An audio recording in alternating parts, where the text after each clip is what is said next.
नमस्कार विद्यार्थी मित्रों, HN Patel from Pioneer School Patan.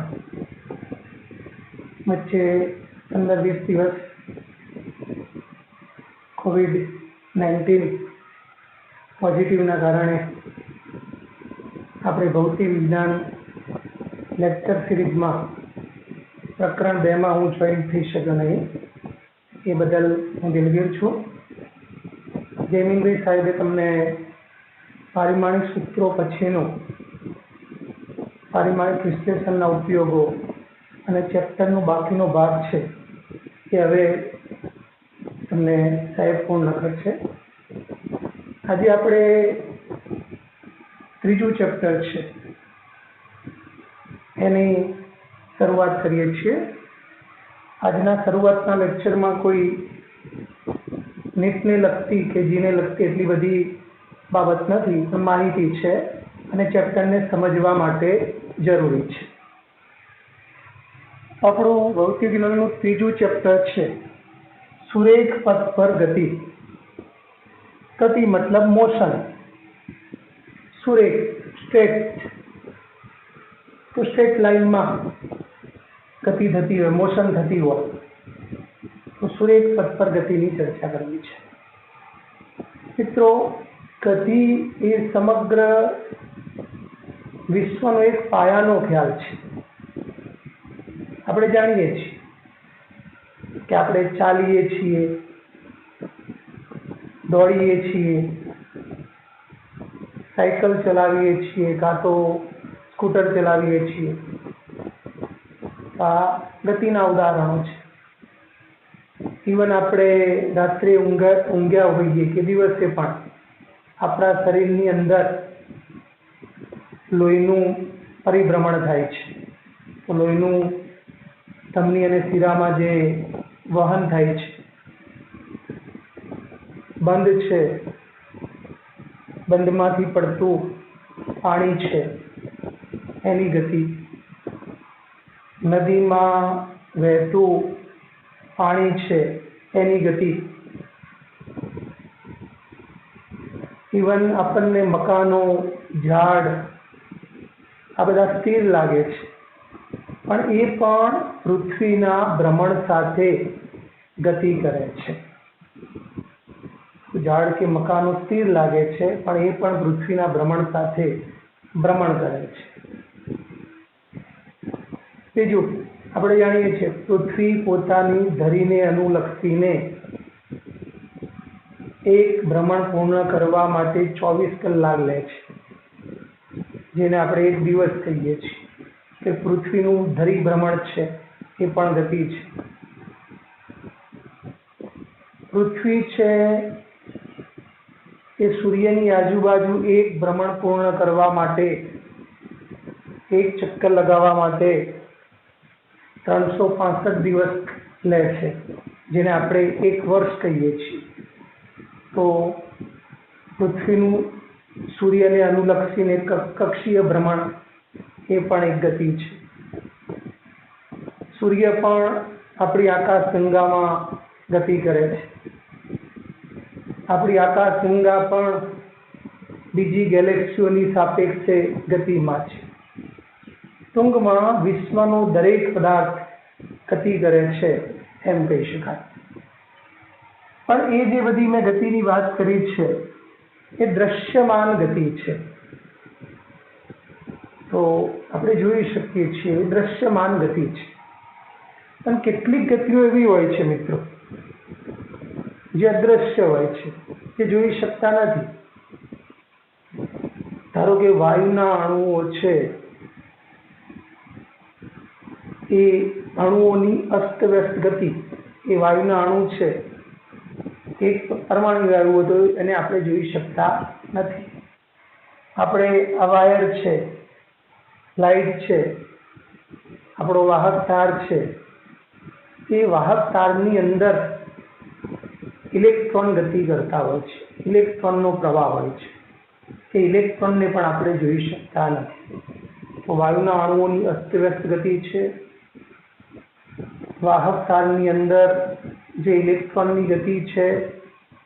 બીજું, આપણા શ્વાસોશ્વાસની ક્રિયામાં ફેફસાની અંદર હવા અંદર પણ જાય છે, બહાર પણ આવે છે, તો એ પણ આપણે હવાને પણ જોઈ શકતા નથી. તો આ બધી અદ્રશ્ય ગતિના ઉદાહરણો છે.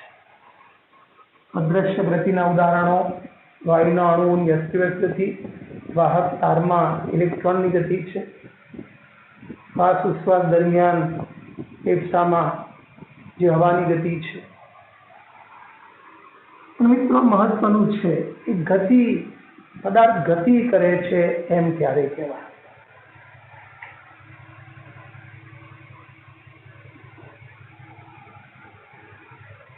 તો પદાર્થના સ્થાનમાં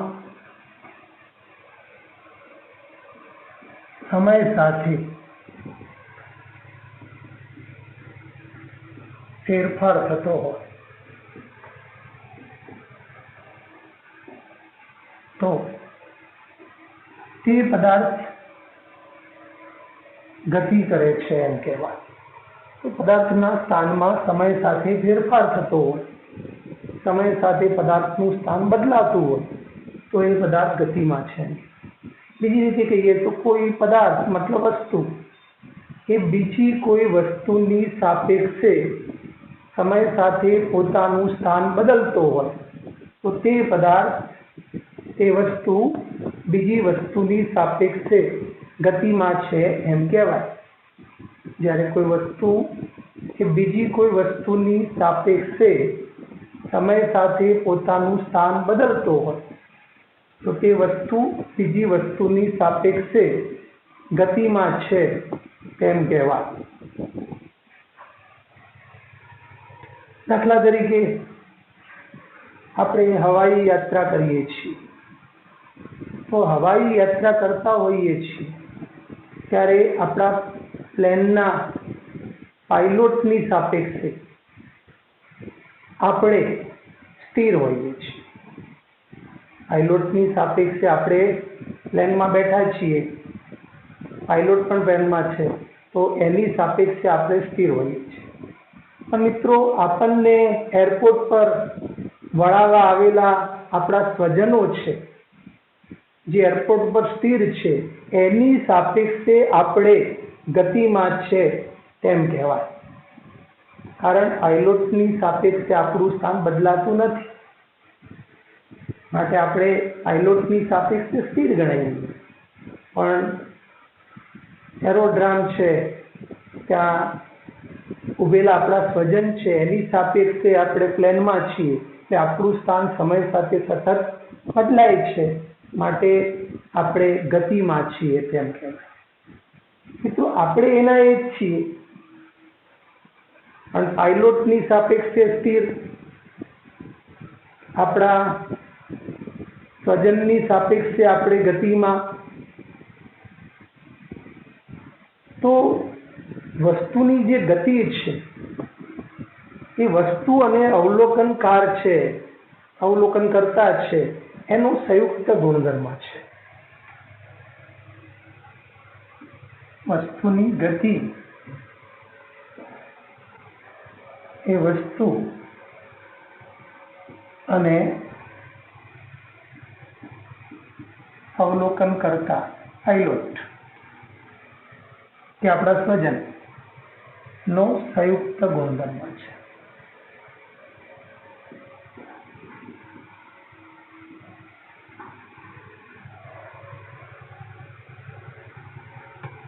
ગતિ એ સાપેક્ષ ખ્યાલ છે.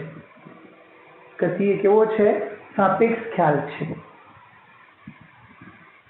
ગતિને સમજવી હોય, ગતિને વર્ણવવી હોય તો કોઈને સંદર્ભ લેવું પડે. ટૂંકમાં સંદર્ભ વિના ગતિનો કોઈ મતલબ નથી. આપણા સ્વજનને સંદર્ભ લઈએ તો જ આપણા ગતિનો મતલબ છે. તો સંદર્ભ વિના ગતિનો કોઈ મતલબ નથી. ગતિ એ કેવો ખ્યાલ છે? સાપેક્ષ ખ્યાલ છે. આપણને પૃથ્વી પરના ઝાડ મકાનો સ્થિર લાગે છે, કારણ આપણે પૃથ્વી ઉપર રહીએ છીએ. પણ આપણે બીજા કોઈ ગ્રહ ઉપર જઈ અને જો આપણા મકાન કે ઝાડને જોઈએ તો એ ગતિમાં દેખાય. આ ગતિ એ કેવો? સાપેક્ષ ખ્યાલ છે. निर्देश फ्रेम कोने कहेवाय? तो अवलोकन करता है ये जे स्थळेथी प्लेन मांथी के एरोड्राम परथी, तो अवलोकन करता जे स्थळेथी एने जे परिस्थिति में रही, प्लेन में उड़तो होय के आपणो स्वजन स्थिर होय, जे परिस्थिति में रही अवलोकन करे तेने निर्देश फ्रेम कहे छे। अवलोकन करता जे स्थळेथी अने जे परिस्थिति में रही अने अवलोकन करे एने शुं कहेवाय? एना माटे निर्देश फ्रेम छे। धारो के घणीवार मित्रों आपणे बस में बैठा होईए छीए, बस में बैठा होईए छीए त्यारे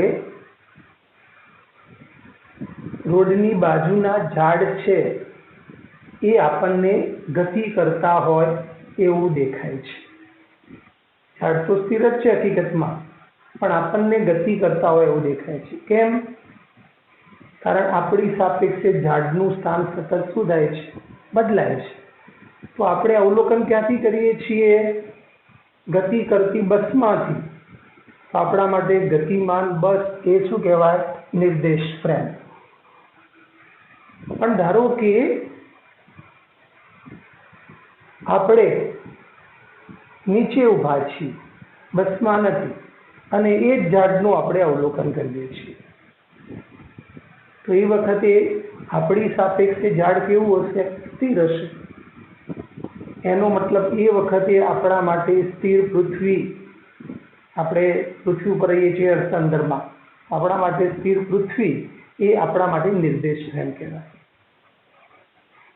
निर्देश फ्रेम, निर्देश फ्रेमना बे प्रकार छे ए आपणे प्रकरण 4 में विगतवार भणीशुं। एक झड़पक्रिय निर्देश फ्रेम, बीजू अझड़पक्रिय निर्देश फ्रेम। एनी विगतवार जरूर पड़शे ने वातो करीशुं। तो निर्देश फ्रेम बे प्रकार, झड़पक्रिय निर्देश फ्रेम अने अझड़पक्रिय निर्देश फ्रेम। त्याथी घणा प्रकारनी छे, पण मित्रों आ प्रकरणनी अंदर पदार्थ मात्र सीधा मार्गे गति करतो होय,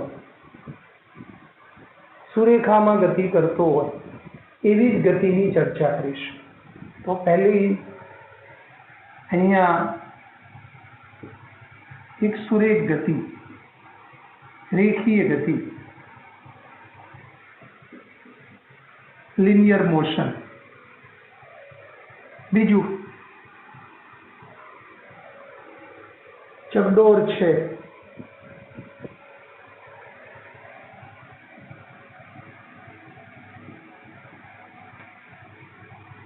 चाक गति छे, घणीवार फरતું टेबल पर જોવા મળે છે। चक्रनी गति, चाक गति, रोटेशनल मोशन।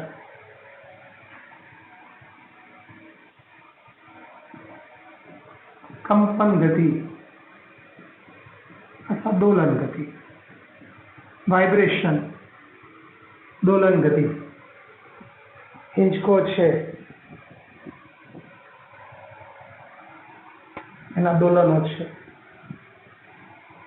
कंपन पण होय। सादू लोलक एमां सादा लोलकना गोळानी गति, गतिना प्रकार छे।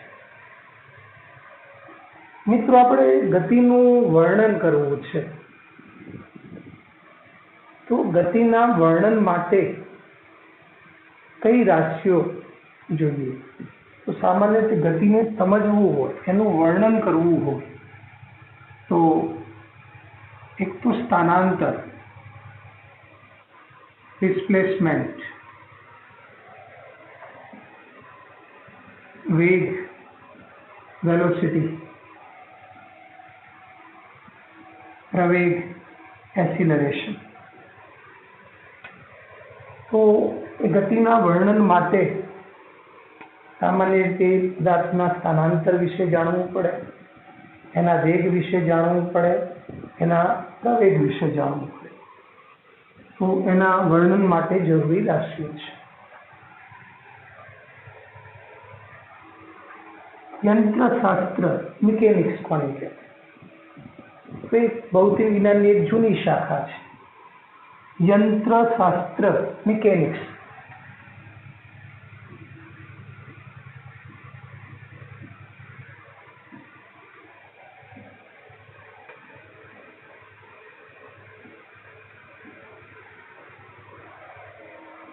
સામાન્ય રીતે પદાર્થની ગતિ અંગેનો અભ્યાસ કરતી ભૌતિક વિજ્ઞાનની એક શાખા, એને આપણે યંત્રશાસ્ત્ર કહેવામાં આવે છે, મિકેનિક્સ કહેવાય છે, મશીનોનું શાસ્ત્ર છે.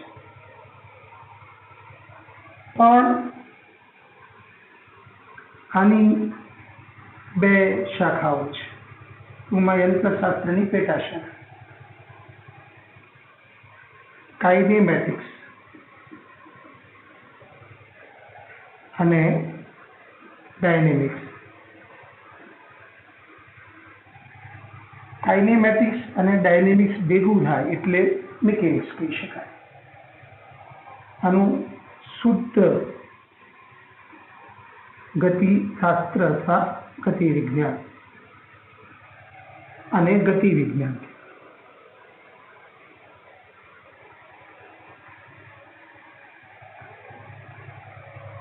તો કાઇનેમેટિક્સ કોને કહેવાય?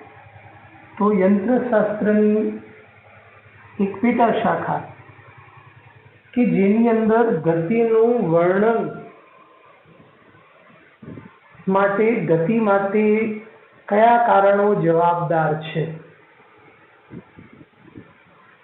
એનું વેગ કેટલો છે, પ્રવેગ કેટલો છે, બળ કેટલું લાગ્યું, એ બધું કોઈ પણ ગણતરી કર્યા સિવાય માત્ર ગતિનું સાદું વર્ણન કરવામાં આવતું હોય એવી શાખા એટલે કાઇનેમેટિક્સ.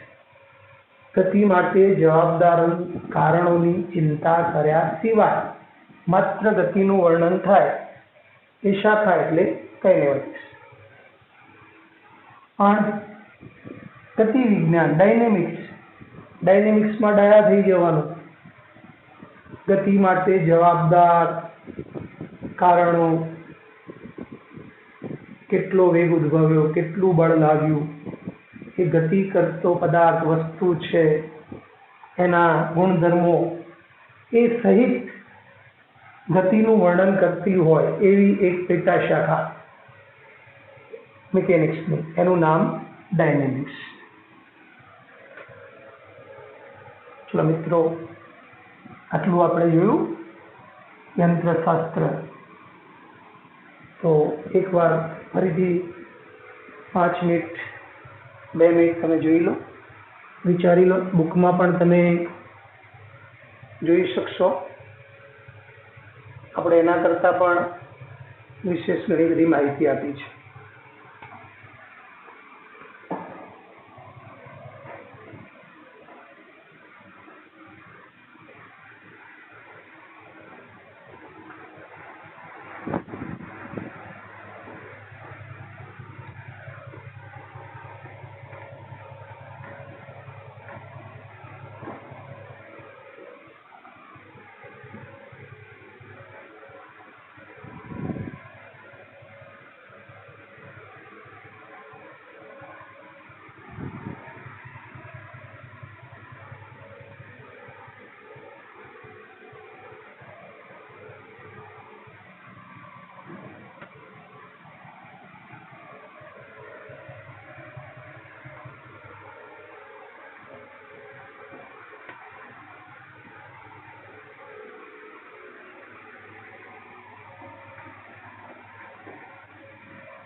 તો મિત્રો, કણની સંકલ્પના. દળ ધરાવતા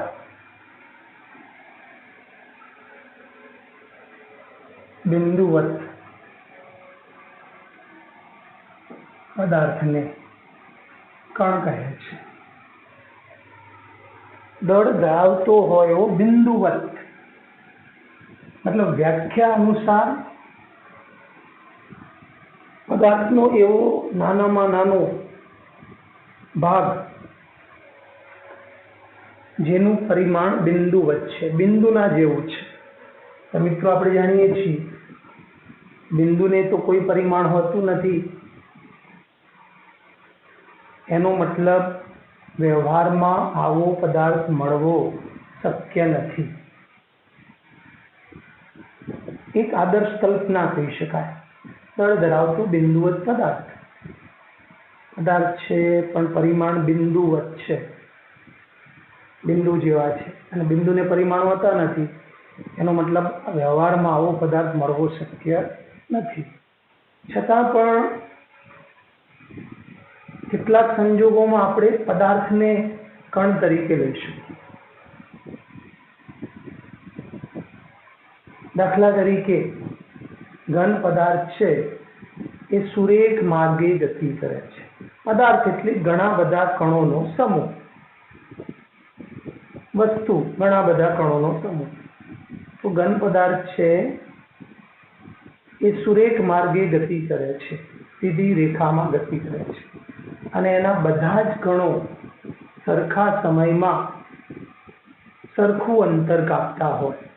તો પછી મારે એ પદાર્થની ગતિનું વર્ણન કરવું હોય તો એ પદાર્થના દરેકે દરેક કણના ગતિના વર્ણનની જરૂર નથી.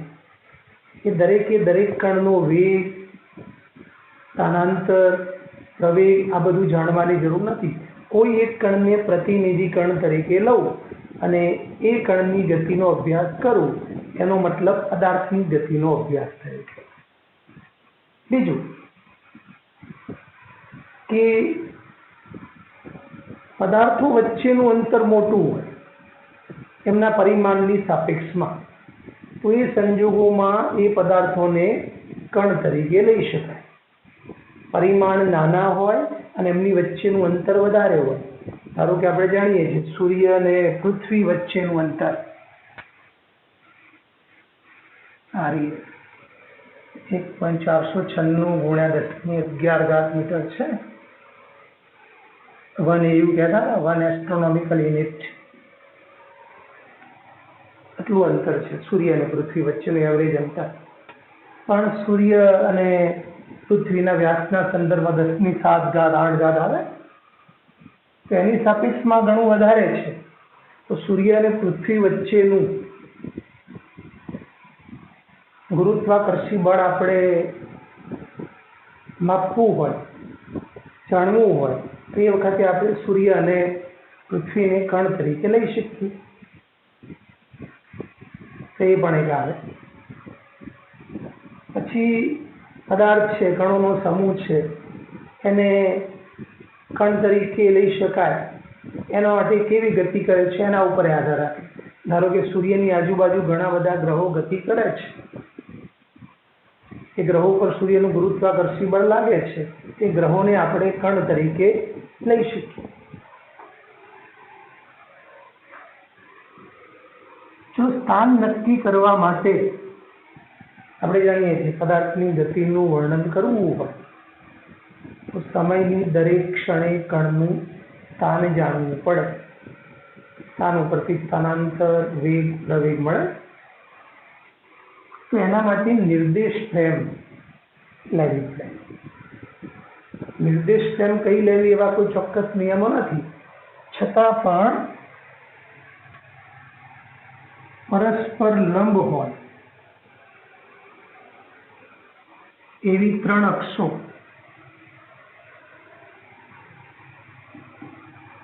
ધારો કે એક અક્ષ આ, બીજી અને ત્રીજી આમ છે, જે હું અહીંયા ત્રોસી દોરું છું. એ ત્રણેયનું સંગમ બિંદુ એને આપણે ઉગમ બિંદુ કહીશું. સંદર્ભ બિંદુ.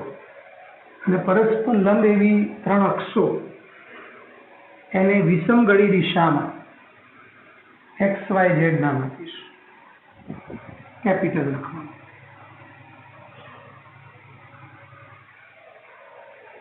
અને જુદા જુદા સમયે સ્થાન નક્કી કરવા માટે આપણે ઘડિયાળ પણ રાખીશું. તો પરસ્પર 3 એવી લંબ અક્ષો છે, એનું સંગમ બિંદુ, છેદન બિંદુ, ટૂંકમાં એને ઉગમ બિંદુ લઈશું. એક્સ વાય ઝેડ એવું વિષમઘડી દિશામાં નામ આપીશું. તો આ O X Y Z Cartesian યામાક્ષ પદ્ધતિ થઈ, જે આપણા માટે એક નિર્દેશ ફ્રેમ કહેવાય. અને આ નિર્દેશ ફ્રેમના ઉગમ બિંદુની સાપેક્ષે આપણે કણનું સ્થાન નક્કી કરીશું. સમજો મિત્રો. ચલો, આ એક્સ અક્ષ છે, આ વાય અક્ષ છે અને આમ ઝેડ અક્ષ. અહીંયા ધારો કે એક પંખો છે, પછી હું અહીંયા બોર્ડમાં દોરીશ, અહીંયા છે, અહીંથી દૂર છે. ચલો, મારે અહીંયા પંખાનું સ્થાન નક્કી કરવું છે, એના યામ નક્કી કરવા છે. તો ધારો કે અહીંથી અહીંયા પંખો છે એવું કરજો, વિચારો. ચલો, અહીંયા હું 3 મીટરમાં લઉં છું, 3 મીટર દૂર જઉં છું એક્સ અક્ષ ઉપર. ચલો, વાય અક્ષ ઉપર અહીંયા હું 5 મીટર દૂર જઉં છું અને ઝેડ અક્ષ ઉપર અહીંયા 2 મીટર દૂર જઉં છું. તો આ જે પંખો છે એ હું અહીંયા બિંદુ બતાવું છું. તો એના યામ શું થશે? એક્સ યામ 3, વાય યામ 5, ઝેડ યામ 2. અને ધારો કે આ t1 સમયે એના યામ શું થશે? x1, y1, z1. તો આ નિર્દેશ ફ્રેમના ઉગમ બિંદુઓની સાપેક્ષે આજે આપણે પંખો કીધો છે અથવા તો કોઈ વસ્તુ કીધી છે, એનું t1 સમયે સ્થાન દર્શાવતા યામ શું થશે? x1, y1, z1. ધારો કે પંખો છે એ આગો પાછો પોતાની રીતે થઈ શકે એવો વિચારો. ચલો, પંખો અહીંયા હતો, હવે ધારો કે થોડા સમય પછી પંખો અહીંયા આવી જાય છે. પંખો પોતાની રીતે ફરી શકે છે એવી આપણે કલ્પના કરી છે. તો પછી મારે ધારો કે અહીંયા મેં 5 લખ્યા છે, તો એક્સ યામ 5 થશે, આ વાય યામ 3 છે અને ધારો કે ઝેડ યામ 1 છે. તો t2 સમયે 5, 3, 1 मतलब x2, y2, z2.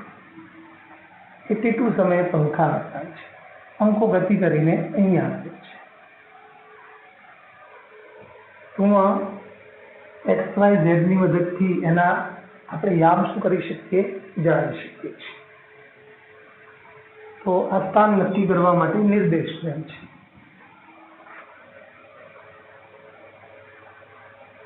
પંખો છે એનું એક્સ દિશામાં કેટલું સ્થાનાંતર થયું, એના સ્થાનમાં કેટલો ફેરફાર થયો?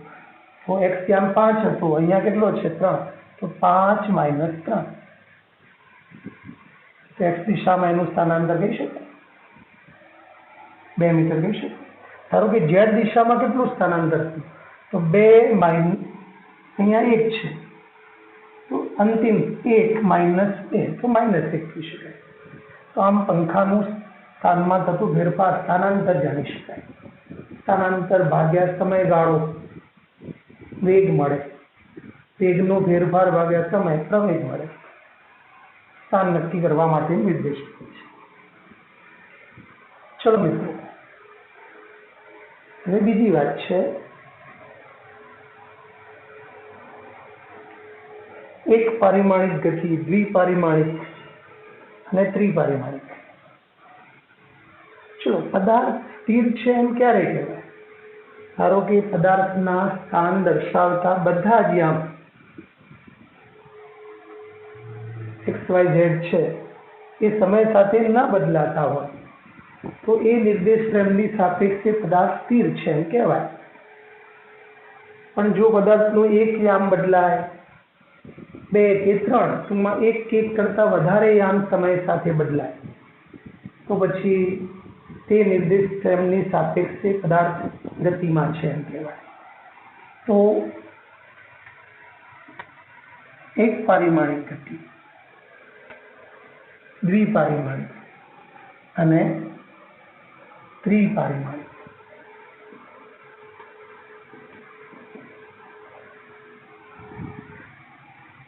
વન ડાયમેન્શન, 2D અને આ 3D.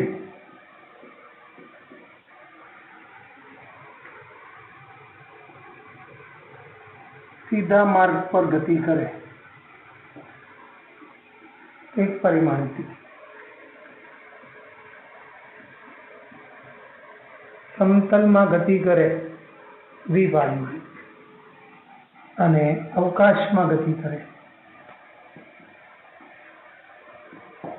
તો ત્રિપારિમાણિક.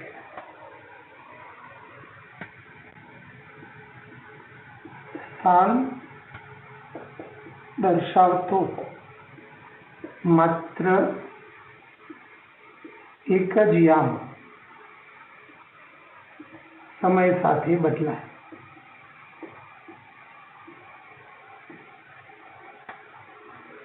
એક પરિમાણિક ગતિ હોય તો સ્થાન દર્શાવતો જે યામ છે એમાંથી એક જ યામ, એક્સ યામ, વાય યામ કે ઝેડ, ગમે તે એક જ યામ બદલાતો હોય સમય સાથે તો એક પરિમાણિક ગતિ. સ્થાન દર્શાવતા બે યામ સમય સાથે બદલાતા તો એ સમતલમાં ગતિ અથવા 2 ડાયમેન્શન. અને સ્થાન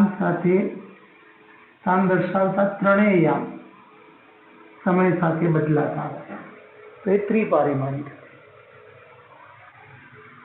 ધારો કે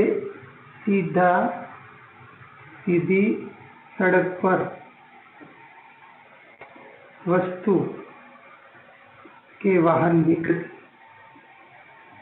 આ એક પારિમાણિક ગતિ છે. મુક્ત પતન કરતા પદાર્થની ગતિ. ધારો કે આ પેન છે અને હું મૂકી દઉં તો એ પેન શું થશે? સીધા માર્ગે ગતિ કરે. ઘણા બધા ઉદાહરણ થઈ શકે.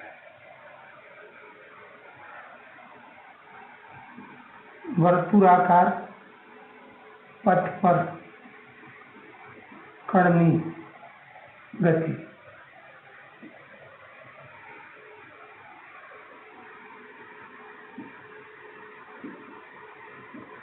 બિલિયર્ડ બોલની ગતિ.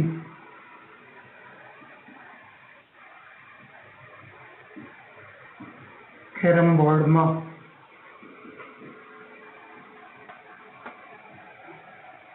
જે સ્ટ્રાઇકર છે, ટુકડી છે, એની ગતિ.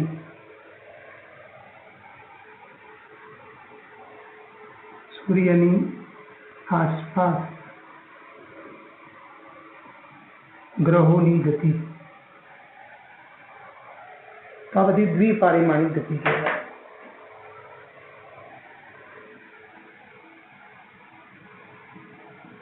અવકાશમાં પતંગની ગતિ. બગીચામાં ઉડતા પતંગિયાની ગતિ.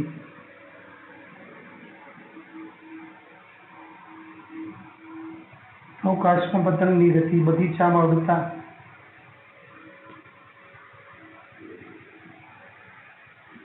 પક્ષીની ગતિ.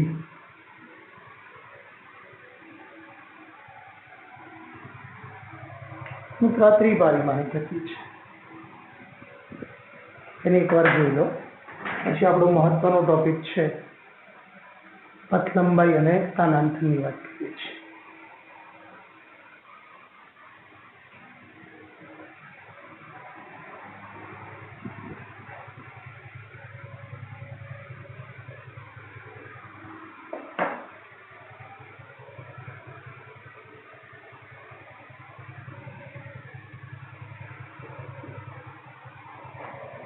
હવે મિત્રો મહત્વનો આપણો એક ટોપિક શરૂ થાય છે, એને ધ્યાન રાખજો. પથ લંબાઈ અને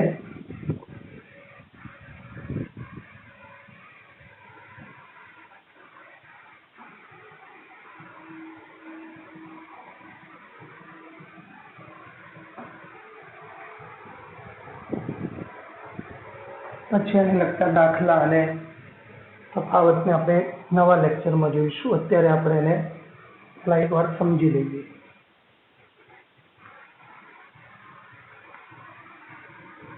તો એને સમજવા માટે આપણે એક સીધા રસ્તા પર એક કાર ગતિ કરે છે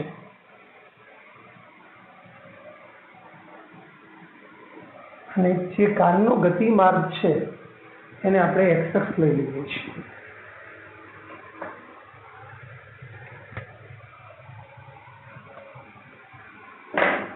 મિત્રો સમજી લેજો. હવે સીધા રસ્તા પર કાર દોડે છે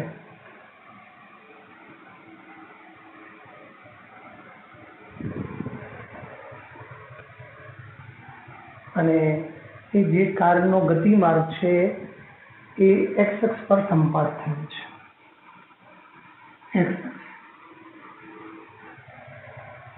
કાર જ્યાંથી ગતિની શરૂઆત કરે, જે પણ સમય, ધારો કે t1 સમય 0 સમય છે, એને આપણે ઉગમ બિંદુ લઈશું અને એની સાથે સંકળાયેલો યામ 20 મીટર, 40, 60, 80, 100, 120. ધારો કે આ પી બિંદુ છે. ઉગમ બિંદુની જમણી બાજુના જે સ્થાન છે એને આપણે ધન લઈશું, ટૂંકમાં પ્લસ એક્સ, અને ઉગમ બિંદુની ડાબી બાજુના સ્થાનને આપણે ઋણ લઈશું, -20. તો પી ના યામ +60,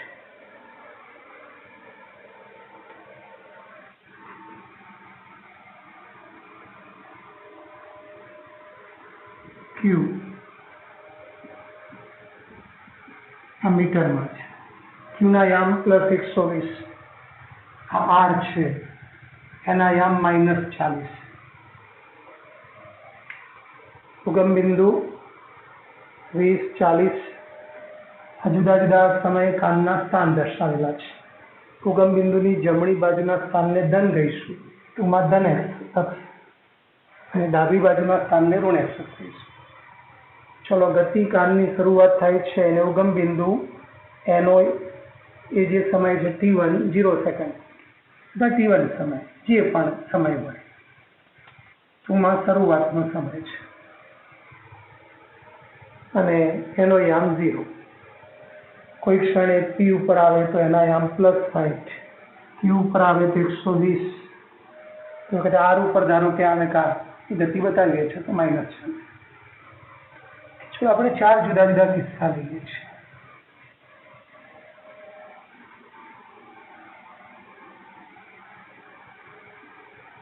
અને એમાં 2 બાબતો શોધવી છે. પથ લંબાઈ કોને કહેવાય? તો પથ લંબાઈ એટલે શું? તો કોઈ સમયગાળામાં કણે, મતલબ અહીંયા કારે કાપેલું ખરેખરું અંતર વાસ્તવિક પથની લંબાઈ એટલે પથ લંબાઈ છે. એક શબ્દ છે પથ લંબાઈ.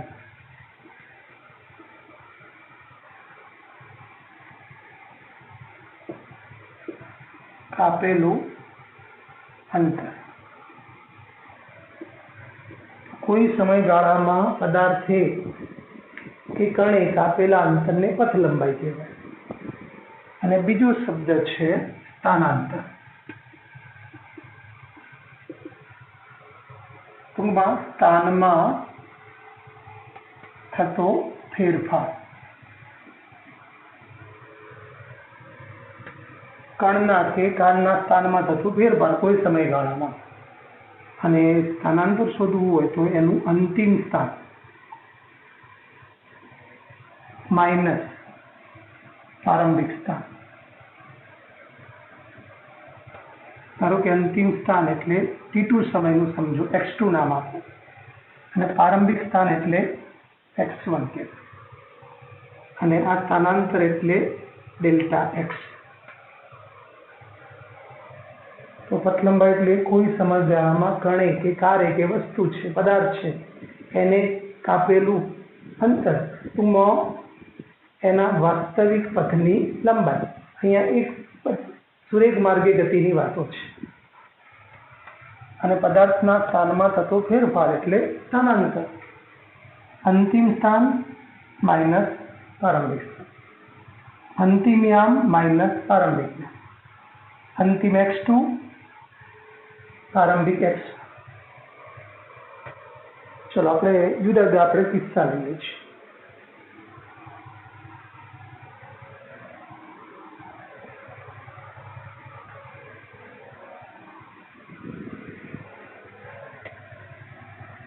ચલો આપણે પહેલો કિસ્સો લઈએ છીએ. કાર O ઉપર છે અને P ઉપર પહોંચે છે. કાર t1 સમયે O ઉપર છે, t2 સમયે ક્યાં પહોંચી છે? P ઉપર. ચલો પથ લંબાઈ કેટલી? પથ લંબાઈ મતલબ કાપેલું અંતર. તો આ 0 છે, આ 60 છે, એનો મતલબ પથ લંબાઈ 60 મીટર કહેવાય. સ્થાનાંતર તો ચલો સ્થાનાંતર મતલબ delta x, x2 minus x1. x2 એટલે પ્લસ 60 કહેવાય. આ બાજુના સ્થાનને આપણે પ્લસ ગણ્યા છે, માઇનસ x1, આ સ્થાનને x1 સમજીએ, પ્લસ 60 કહેવાય. એનો મતલબ પથ લંબાઈ 60 મીટર છે, સ્થાનાંતર છે પ્લસ 60 છે. એનું મૂલ્ય કહીએ, સ્થાનાંતરનું મૂલ્ય તો પ્લસ 60 છે. અને પ્લસ શું સૂચવે છે? કે સ્થાનાંતર ધન x દિશામાં છે. સ્થાનાંતરની દિશા કઈ હોય?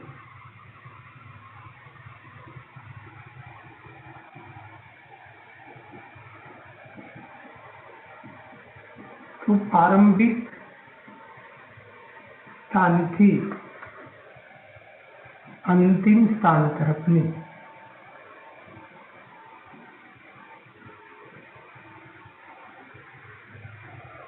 તો પ્રારંભિક સ્થાનથી ક્યાં હોય?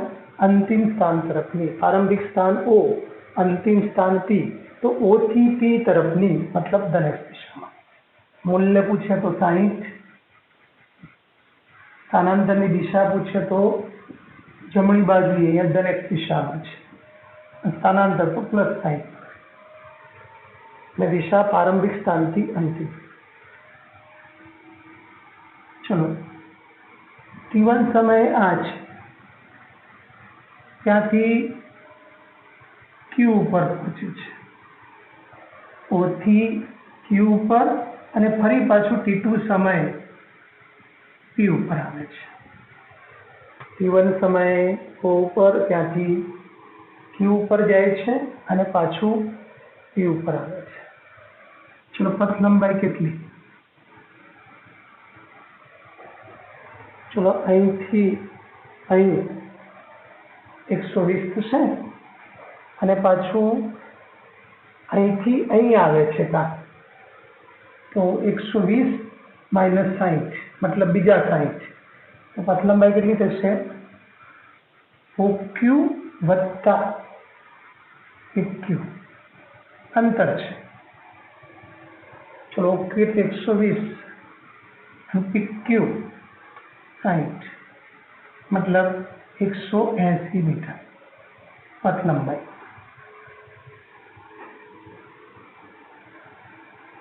સ્થાનાંતર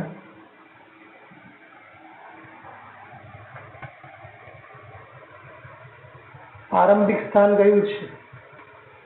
ओ છે, અંતિમ સ્થાન P છે, તો ફરીથી સ્થાનાંતર અંતિમ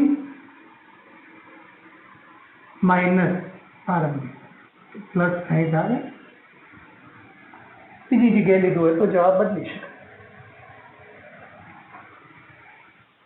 ચલો ત્રીજો કિસ્સો લઈએ છીએ.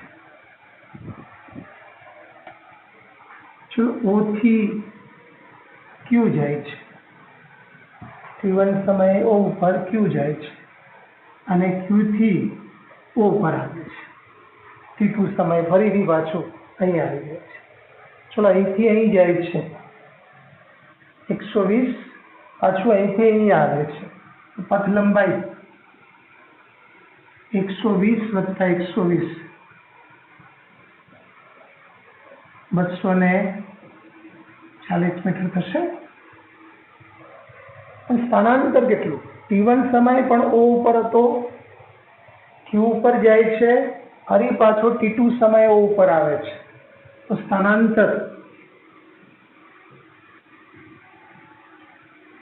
અંતિમ સ્થાન માઇનસ પ્રારંભિક. અંતિમ સ્થાન 0, પ્રારંભિક પણ 0, તો સ્થાનાંતર કેટલું? સ્થાનમાં થતો ફેરફાર કેટલો? 0 છે. ચોથો કિસ્સો લઈએ છીએ. ચલો O થી P પર જાય છે કોઈ સમય અને T2 સમયે R ઉપર આવે છે. O થી P થી R. ચલો O થી શરૂ કરી P પર જાય છે, P થી પાછો R પર આવે છે, તો પથ લંબાઈ કેટલી?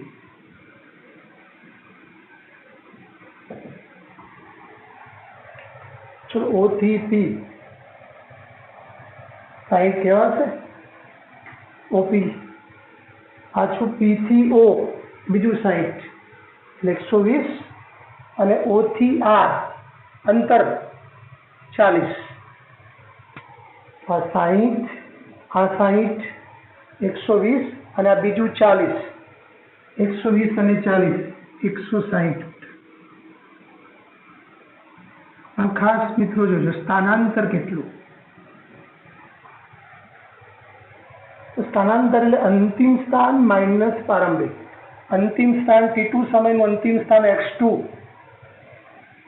માઇનસ 40 છે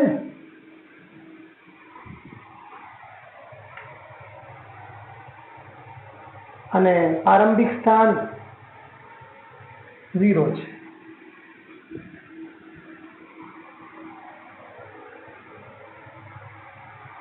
અંતિમ સ્થાન T2 માઇનસ 40, પ્રારંભિક સ્થાન 0, એનો મતલબ માઇનસ 40. તો તમે જોઈ શકશો અહીંયા પથ લંબાઈ 120 આવશે પણ સ્થાનાંતર માઇનસ 40. અહીંયા જ લખું છું, સ્થાનાંતર છે એનું મૂલ્ય એટલે માનાંક લખું છું. સ્થાનાંતરનું મૂલ્ય માટે માનાંક કર્યું છે. એનું મૂલ્ય કેવું હતું? 40 મીટર. એની દિશા તો માઇનસ x દિશામાં, કારણ આ માઇનસ આવીને ઋણ શું સૂચવે છે કે સ્થાનાંતર તમે જોઈ શકો છો દિશા પ્રારંભિક સ્થાનથી અંતિમ સ્થાન તરફની. પ્રારંભિક સ્થાન O, અંતિમ સ્થાન R, પ્રારંભિક સ્થાનથી અંતિમ સ્થાન, તો સ્થાનાંતર ક્યાં દેખાશે? ઋણ x દિશામાં. અહીંયા પ્લસ આવી છે એનો મતલબ ધન x દિશા. ચલો મિત્રો આટલી વાત આવી. હવે તમે જોઈ શકશો આના પથ લંબાઈના મૂલ્યો જુઓ, 60, 180, 240, 160. તો પથ લંબાઈ હંમેશા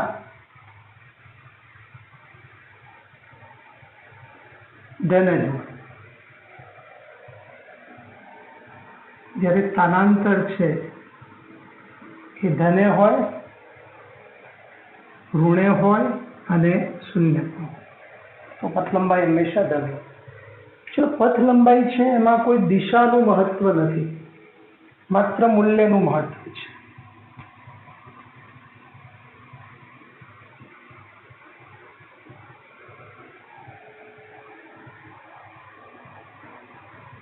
દિશાનું મહત્વ નથી. જ્યારે સ્થાનાંતરમાં મૂલ્ય ઉપરાંત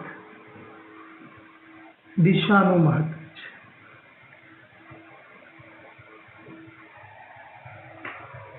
અને આપણે પ્રકરણ 4 માં જોઈશું, માત્ર વર્ણન માટે મૂલ્યની જરૂર હોય, દિશાની મહત્વ ન હોય તો એને આપણે અદિશ રાશિ કહેવાય. માટે પથ લંબાઈ અદિશ રાશિ છે. જ્યારે અહીંયા મૂલ્ય ઉપરાંત દિશાની જરૂર પડે, +60 કે -60 એનો ઉલ્લેખ હોવો જોઈએ, તો એ જે છે એ સદિશ રાશિ છે. પણ આપણે અહીંયા એક પારિમાણિક ગતિ છે, સીધા માર્ગે થતી ગતિ છે, એટલે એમાં આપણે સદિશનો ઉપયોગ નહીં કરીએ. એક પરિમાણમાં માત્ર 2 જ દિશાઓ હોય, આગળની અને પાછળની, અથવા ઉપરની અને નીચેની. આગળની દિશા તો પ્લસ લીધી, પાછળની તો માઇનસ. ઉપરની ધારો કે પ્લસ લીધી તો નીચેની માઇનસ. તો અહીંયા આપણે સદિશનો ઉલ્લેખ નહીં કરીએ, દર્શાવીએ, પણ પ્લસ અને માઇનસ વડે દર્શાવીએ એટલે એમાં સ્થાનાંતરની દિશા આવી જાય. તમે જોઈ શકો છો આ પથ લંબાઈ 60 છે, જ્યારે સ્થાનાંતર એનું મૂલ્ય પણ 60 છે, તો બે ઇક્વલ છે. અહીંયા 180 વધારે છે, 240 પણ 0 કરતા વધારે છે. અહીંયા 160 છે, જ્યારે આનું મૂલ્ય 40 છે. તો આપેલા સમયગાળામાં એક મહત્વનો મુદ્દો છે. આપેલા સમયગાળામાં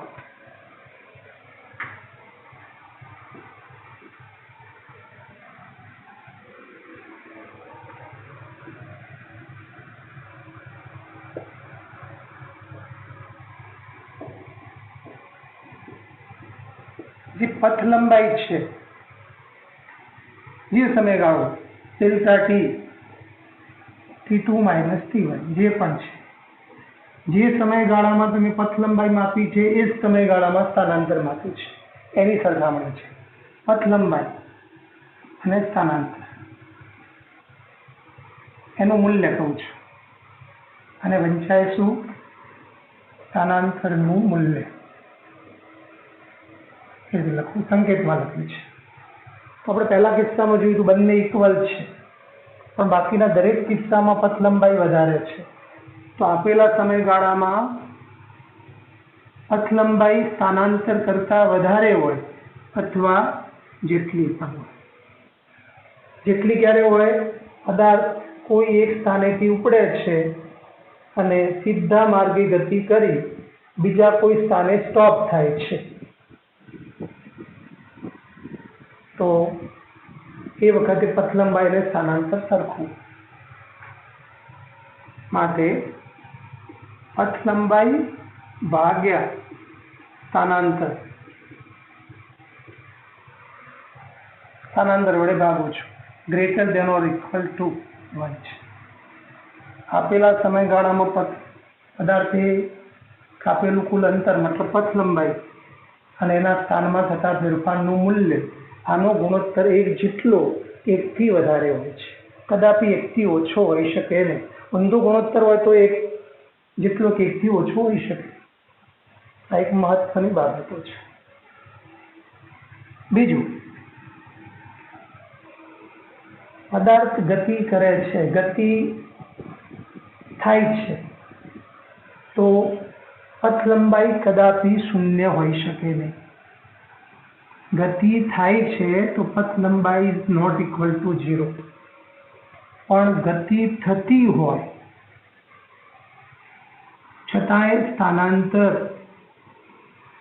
0 હોઈ શકે. જોયું છે કે O થી જાય છે P પર જાય અને P થી પાછો O ઉપર આવે, તો પથ લંબાઈ 120 છે, સ્થાનાંતર 0 છે. ગતિ થાય છે તો સ્થાનાંતર શૂન્ય હોય પણ ખરું અને ન પણ હોય, પણ ગતિ થતી જ હોય તો પથ લંબાઈ કદાપી 0 હોઈ શકે નહીં. અને ગતિ થતી હોય તો સ્થાનાંતર શૂન્ય પણ હોય અને સ્થાનાંતર શૂન્ય ન પણ હોય. તે શક્યતાઓ છે, આ ધ્યાન રાખજો. ધારો કે O થી P જાય છે અને P થી પાછો R પર જાય છે તો પછી સ્થાનાંતર 0 નહીં હોય, પણ O થી P, P થી O તો ગતિ થાય છે, પથ લંબાઈ 0 નહીં હોય પણ સ્થાનાંતર 0 હોય. અને O થી P અને R ઉપર જાય તો સ્થાનાંતર 0 નહીં. પથ લંબાઈનું મૂલ્ય છે એ ગતિ પથ પર આધાર રાખે છે. કયા પથ ઉપર ગતિ કરીએ એના પર આધાર રાખે છે. જ્યારે સ્થાનાંતરનું મૂલ્ય છે આપેલા પ્રારંભિક સ્થાન અને અંતિમ સ્થાન માટે પથની લંબાઈ ઉપર આધાર રાખતું નથી. મિત્રો, આપણે પથ લંબાઈ અને સ્થાનાંતરની વાત એનો તફાવત છે આપણે નવા લેક્ચરમાં હવે એને સમજીશું. થોડું વધારે વિશેષ એને લગતા દાખલા એની વાતો કરીશું. અહીંયા આપણું ત્રીજા ચેપ્ટરનું પહેલું લેક્ચર પૂર્ણ કરું છું. આ જ રીતે હવે આપણે પ્રકરણ 3ના પણ રેગ્યુલર લેક્ચરો હવે બનાવતા રહીશું અને તેમને મોકલતા રહીશું.